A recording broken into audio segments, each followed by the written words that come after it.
Oldham's Pete Wild aims to topple Fulham just 10 days after joining. Pete Wild was supposed to be on Sunday's 8:20 am Virgin train from Manchester Piccadilly to Euston with his fellow Oldham Athletic supporting pals, tins of beer flowing en route to Craven Cottage where the League Two club face Premier League Fulham on Sunday afternoon. Instead, the 33-year-old local lad will already be in the capital, putting the final touches to Oldham's preparations before, at about 1:50 p.m., delivering his team talk and heading to the dugout as Latics caretaker manager to pit his wits against Claudio Ranieri.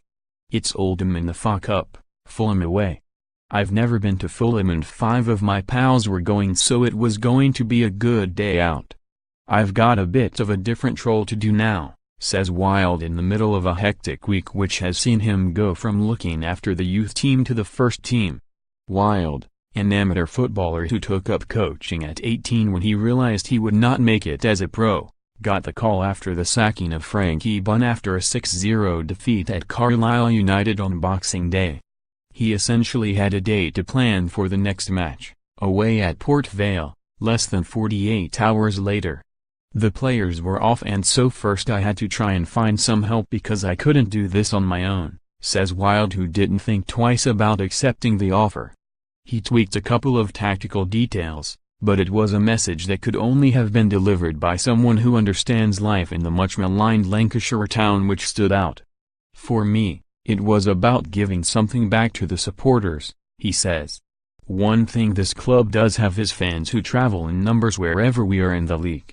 I broke down the financial side of it with the players and put how much the fans had spent traveling to see.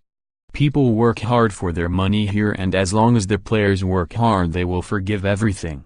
If they don't, they will be on your case. It worked. Oldham thumped Vale 4-1 before Notts County arrived on January 1st.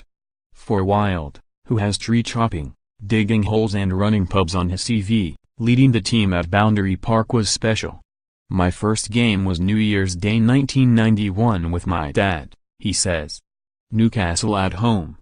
A 1-1 draw. Mick Quinn for them and a Mark Stimson own goal for us. 8-0 victory over the Magpies of Notts put Oldham 5 points off the playoffs before this weekend's big day out.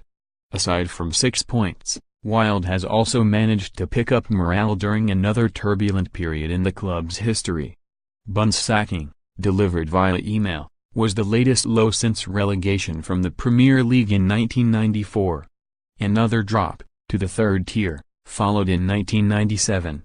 In January, a takeover by Dubai-based Moroccan former agent Abdallah Lemzagam was completed, but if there is a plan it is safe to say that things have not been building towards it. In May, Oldham were relegated to the bottom tier. The summer saw a huge and often ruthless slashing of the wage bill, with manager Richie Wellens among those sacked. Wild was promoted to academy manager after looking after the 12 to 16-year-olds following the suspension of Tony Phillips-Kirk. An FA investigation, requested by Oldham, found Phillips-Kirk not guilty of bullying. Later this year a number of ex-staff are due to take on Oldham at employment tribunals. On various occasions wages have not been paid on time. While Bunn could not be reached for comment, it is thought his departure was triggered amid allegations of interference in team selection from above.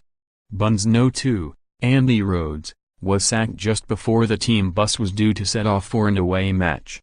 One insider claims Bunn only found out when he was sat on the bus and texted to ask his pal where he was.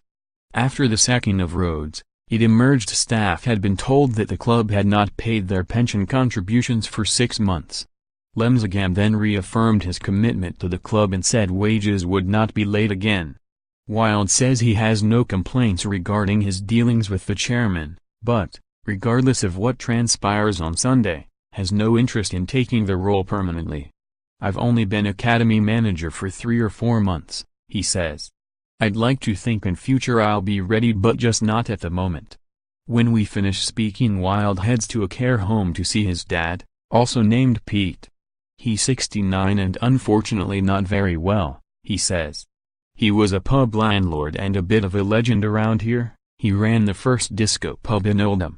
I'll tell him that I'm the manager but I'm not sure he'll be able to get his head around it, Unfortunately, you get the impression that Pete Wild Sr. would be proud regardless of what transpires on Sunday.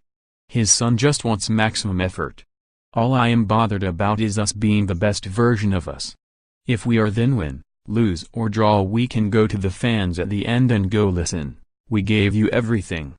Before we end, there is time for a last question. Has Wild put in for a refund for his train ticket yet? I haven't, he says. My pals have told me they will stand the cost of it. Although having said that, if we get beat I might end up having to cough up.